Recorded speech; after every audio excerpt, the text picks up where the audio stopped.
We are back with our beloved jazz-fingered zombie. Just celebrating life. Love it. Love the energy. But what do we do if we have an animation that we want to use and apply to this character that we've built, but they're not a match, right? What if the joint names don't match? Or, as we've seen, the proportions don't match? Can we still use that animation? Well, yes, we can. We can actually puppet our character using that animation like a marionette on strings, right? And this is known as retargeting. We are retargeting animation from a different rig to apply to ours. So that's what we're going to do together in this lesson. Now, the first step is to get a character that is completely different from our zombie here. So we'll go back to Mixamo, and let's find a character to use. This beautiful reindeer right here will be perfect. Ma J Lego. Okay, well, whoever this guy is, I only know one thing about him, and that's that he's a phenomenal dancer. Let's see what he's got. He's big in the tutting community. And that's why everyone's trying to kill him, I guess. That's why he's got all those knives in his back. He's just too darn good. We're going to download him with skin, 24 frames per second. Honestly, we can do without skin as well. May as well, because we're just going to steal the animation, right, with an FBX animation import. And once that's downloaded, we can call on it with the node I just said, FBX animation import, and call this Tut Master. He really is one of a kind. We do, of course, need to save that into a folder of your choosing, which I have done, and then we can call on it as the FBX file of choice. Models, Mixamo, Tut, Hip Hop, Dance. And here we can see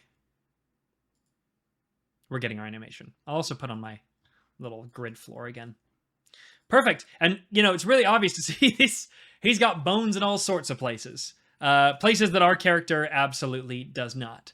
So we want to start this puppeting process. Now, in order to get this puppeting system to work, our first step is to try to match the poses of our character and the puppeteer as closely as we can in world space.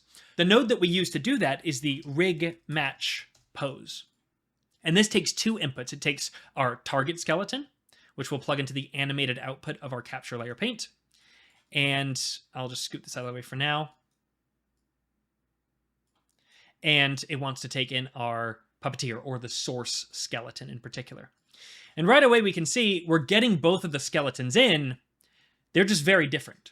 So we need to match the poses between these two things. So we can, you know, click on one and just start rotating a little bit. Maybe we get them both into T pose. His fingers are all busted, so we got to zoom in here. And if you felt a sense of dread, that's the appropriate response. All right, I don't want to do this across both rigs. That is painful and just not fun for anybody. So let's work a little smarter. I will delete the rig match pose. And I want to ensure that each of these skeletons, my zombie and this dancing reindeer, have a rest pose, a T pose, stored inside of their data that we can call on to match these things a lot quicker. This is known as a rest transform attribute. You can technically call it whatever you want. The important thing is that it is a snapshot in space of the rotation, translation, and scale of every single joint that will bring that character to a T pose, arms straight out, or an A pose. Good Lord, I hit my light. Or an A pose. Basically 45-degree angles for the arms. Either one is totally fine. But we can do that with a rig stash pose instead. And this takes two inputs, the skeleton in its pose, whatever that is, and the pose that we want it to have, right? Now, if we take a look with a null, we can see that these skeletons are a one-to-one match, right? We have 73 points right here. I'll refresh this automatically and pin this. And then if I look at the animated skeleton, also 73 points. It's a perfect match, which means we can blend from one position to another perfectly across this rig. That's important because now if I plug in the T-pose, we'll see, hey, a new attribute has been created, rest transform. If we look at the attributes, we can see, hey, look at this. It's a 4x4 matrix, right? Rotation, scale, and translation of the rig. So with that information, if I now create a rig match pose and plug in my skeleton, I also have to plug in the second input, but this node will now load in that rest transform position. It will actually put my skeleton in T-pose, which makes all the preceding steps in this puppeteering process a lot easier to work with. Of course, we do still have our reindeer still in his kind of slumped, depressed position. We want to T-pose for him as well. So if we go to the FBX animation import and drop down a rig stash pose, how do we get a T-pose out of this guy? Because it's only one output, right? We used the already existing rest T-pose position that we had made in our rig. Does it exist in the FBX animation import? Well, with all of the Mixamo animations in particular, it certainly does. So I will make a copy and call this rest. And all you need to do is change the output from animation to rest pose. And we will get our T-pose from the Mixamo animation, which we can just plug into the pose source. And now we have a rest transform attribute on this as well. That, when piped into the rig match pose, we'll see, doesn't work. I don't know if this is a glitch, but don't be frustrated. We just need to make a new rig match pose. And when I plug in both of my inputs, now we have a perfect T-pose match. Well, kind of perfect. The scales are a little bit off. This is the important part of the rig match pose, right? Our goal is to match these two skeletons in world space overlapping as perfectly as we can. This will help the calculation downstream when it is transferring the animation between the skeletons. Because this is the phase of the process where the offsets between these joints are calculated. This is important information for Houdini to know, because further down when we are solving for the transfer of that data, those offsets are taken into account. So let's start with the first process, which is scaling these two rigs to match each other. If we look in the settings,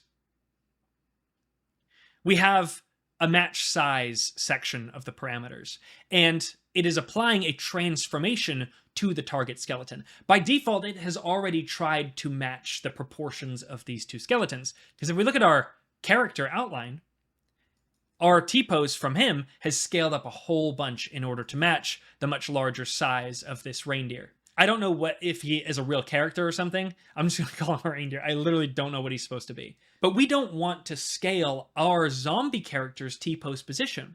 We saw this a couple videos ago, right? Where we tried to use a differently proportioned skeleton and our geometry scaled to match that larger skeleton. So if we do it this way, our zombie will actually increase in size to match this. That's not at all what we're going for. We want to match the size of the puppeteer to that it is puppeting. And we can do that very easily by applying the transformation instead to the source skeleton. And now we'll see our reindeer shrink down to scale.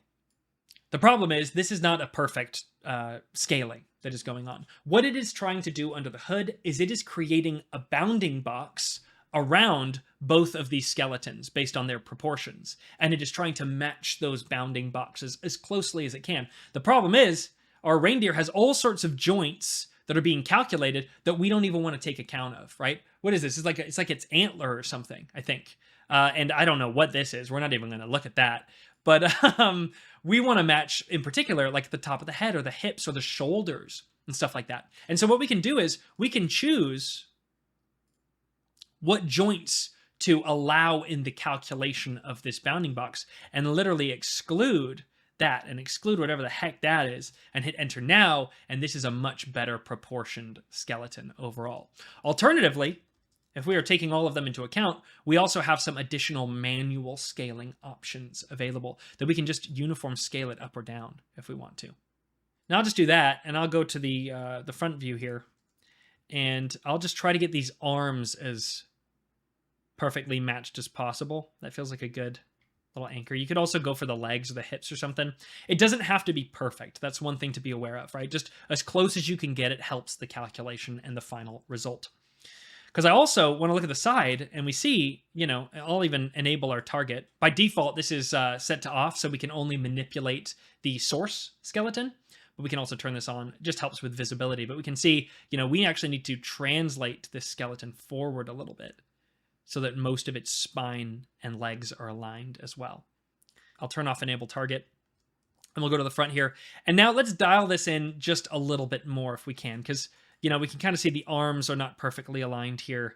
So we'll just make some manual tweaks. One thing to be aware of that's very, very important with the rig match pose.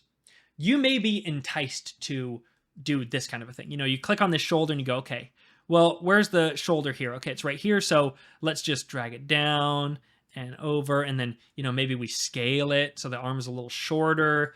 Don't do that. Don't mess with the translation or the scaling, just the rotation. And if you want to be extra safe in that regard, you can up here just toggle off the ability to do anything but rotate. So we'll see if I select this, I can scale it if I want to, unless of course I lock and hide that ability. So now I can only rotate it. It's the only thing I can do. And I can also turn on tweak rotate links if I want to. And now when I click on it and just drag up and down, I am rotating on that axis. It's up to you. I'll use the handles. I'm just more used to that. But I'll undo the rotation that I did, and I'll go to the top view. And I will just rotate this as close to position as I can, and then I'll rotate this to match that. I'll do the same over here. Just rotate that. Rotate that.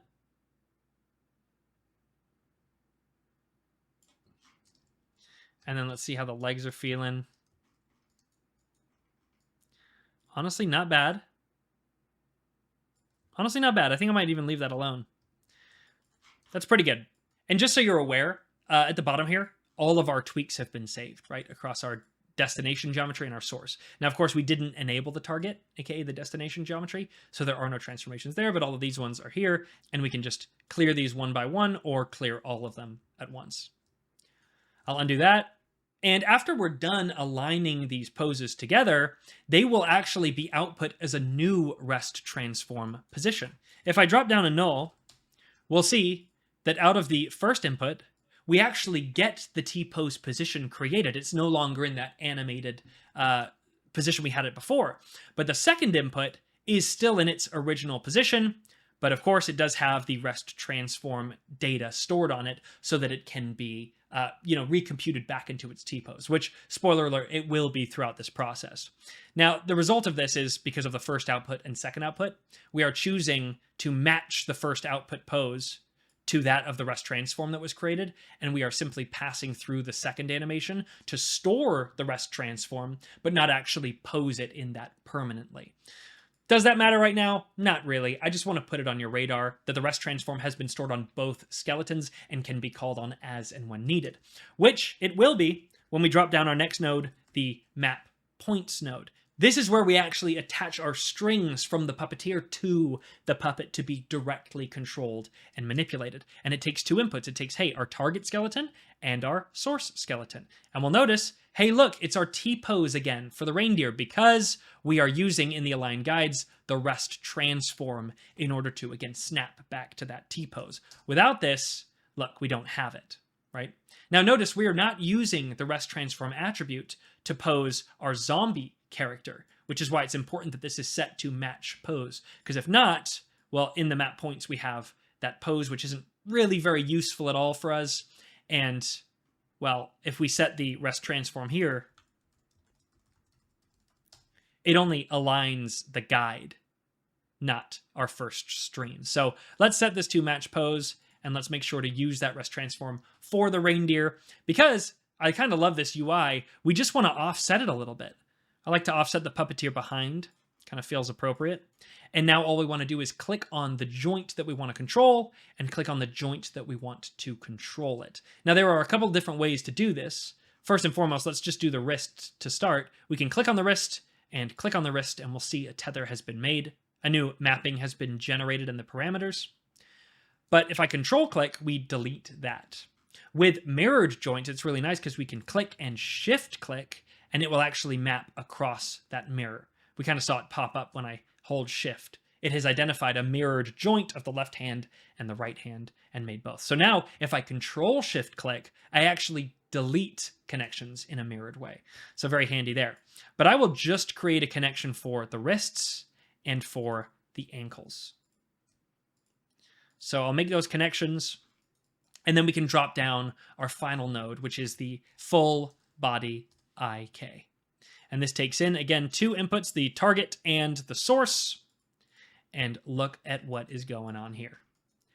it is using the tethering of the wrists and the ankles only and generating a physical full body IK system between all the other joints. Just like we made that faux arm where it was bending at the elbow, it has done that across the entire body. So now you'll see it very much looks like a puppet being controlled. Although it is particularly janky, right? There's a lot of shaking and vibrating going on. And so we do have some controls up here to help with that a little bit. But we'll see, it doesn't take us too far. The first is the iterations. This is just how many opportunities each joint has to solve its appropriate position in space. If you raise this, you typically get a better result, essentially. But it takes a little harder to compute. This is directly tethered to the tolerance. The tolerance is how much error is allowed to be identified for that joint and its controller before it stops iterating, right? If it reaches this threshold and it's like, that's good enough, it'll bail on the iterations at like 10 or 20 or 30. This just saves you computation time. We also have the damping, right? There's a lot of energy going on in here and a lot of vibrating and shaking around, and we can raise the damping to lessen that.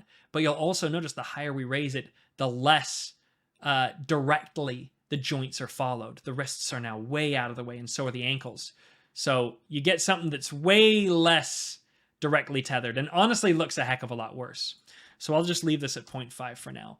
The real thing you want to do is just start tethering more joints to give this a little more understanding as to the direction and orientation that it should be having. Now, in order to really see this, I want to see it on my geometry. So I'll take this bone deform and I will plug in the new animated skeleton. Mind you, it is the same exact skeleton that we took from the animation input here. So it's, again, just as a reminder, that 73-point skeleton that we took from the zombie, which means it will perfectly match with our weighting system. And we now have a zombie who is, he's moving.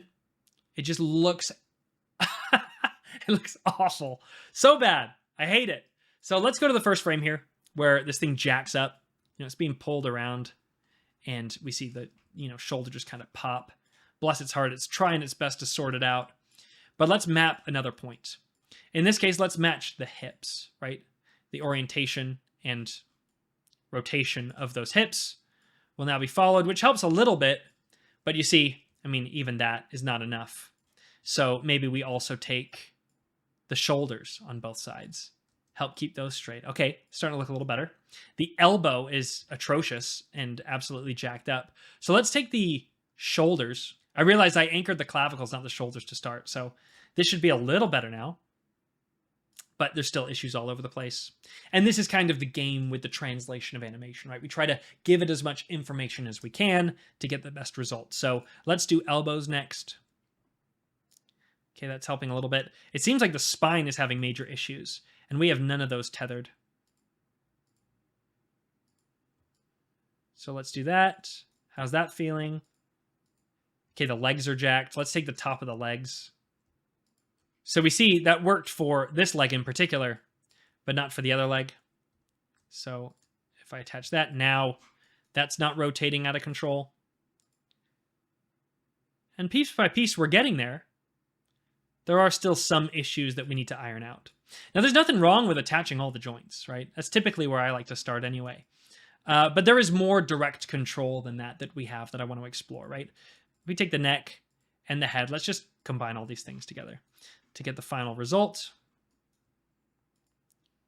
There he is. That's sweet boy dancing. It's not bad, right? It's pretty darn good.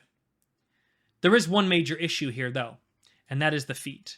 Take a look at our boy's feet, man. This guy is flying and floating and bobbing up and down. This looks atrocious. And so I want to introduce you to a concept of configuring joints. The full body IK is equally weighting all the joints across the controlling rig, right? It has no preference over what is more important than others. But the reality is some joints are more important and they should be prioritized in the calculation of the motion of the rest of the rig. I'll go back to the full body IK so we can kind of see this, right? Because we can see an overlay of the two of these things. In the controlling joint, right, the puppeteer, those feet are anchored to the ground. They're not slipping and sliding around, right? They're pretty darn solid. And we want to match the cemented nature of those feet by upping the priority of those joints in the calculation of the entire IK rig that we're making. We can do that very easily in the configure drop down here. We want to add a configuration and we want to apply it to the foot joints in particular. Now, by default, this will do nothing. We'll see he's still bobbing up and down and floating around. But I will simply up the weight of these joints, right? They are higher priority, and we'll see as we go higher, they start getting closer and closer to the ground. And at a value of 10, all of a sudden, he's not bobbing up and down anymore. He's anchored to the ground really nicely. The difference is, now that these feet have been prioritized, the rest of them are not as prioritized, and it starts to introduce, again, just little jitters or twisting issues in the joint that we have to resolve. So one thing we can do is go to the full body IK, and again, start messing around with the iterations. Maybe we need more iterations. Okay, that doesn't seem to be doing anything. Maybe we need a lower tolerance of error. Slight shift, but not much. Maybe we can afford a little bit of damping. Huh, interesting. Okay, so that kind of solved my knees, but not perfect yet, right? We just saw right there, again, a little bit of a twist. So we can up the damping even more. But at a certain point, you know, we can see that's not really solving the issue. I mean, good Lord, I didn't even see the head turned around. Okay, so there's more that we got to do here. This poor guy. And what we can do is we can add additional configurations below, or we can use a completely separate node that gives us a little more direct control over these things. And that is a configured joints node. With the configured joints, we can plug this into the first stream here. And we can make as many of these as we want, and we can be as specific with the joints that we control as we want as well. I'll add a new configuration, and in this case, I'll use maybe, is it the neck that's twisting? It might be the neck. So I'll choose the neck, and look, we actually have rotation weight and translation weight. The translation weight is set to 0 by default across all the joints because, again, we don't want to stretch our zombie to match the proportions of the puppeteer. And that's what this would do. If I up this, we'll see the neck starts to try to go to where the neck of the puppeteer is. So we want this at 0. I can even turn this off. And I don't know what it is, if it's the neck. But with the neck selected, I can up the rotational weight to see if that solves the problem. Which it doesn't seem to be. So maybe it's the head. Okay, it's the head. So I've upped the priority of the head in the rig. And that seems to have done a lot of good. But then the knees are going crazy still. So let's next make another configuration for the knees in particular. And we can up the rotation priorities of the knees if we want. And maybe that solves the problem. Okay, so that didn't solve it.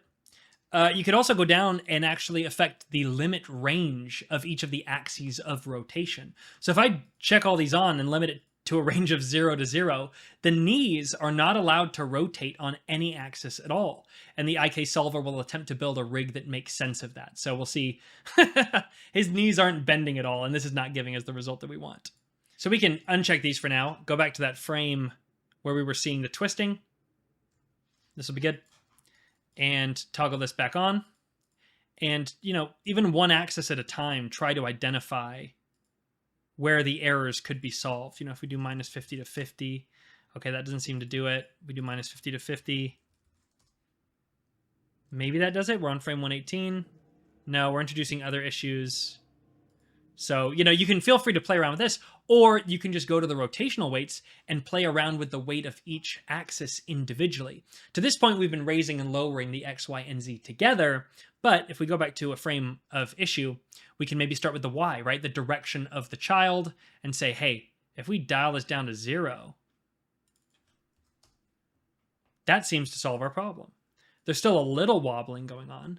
So what if I just reduce the weight of another axis in particular to 0, right? So now our X and Y are 0, but the Z is still allowed to bend. And now we get this result. Something that looks, you know, very stable. A good translation of animation. With, of course, as you saw, a ton of custom control over how it's done. Which is why KineFX is so darn powerful.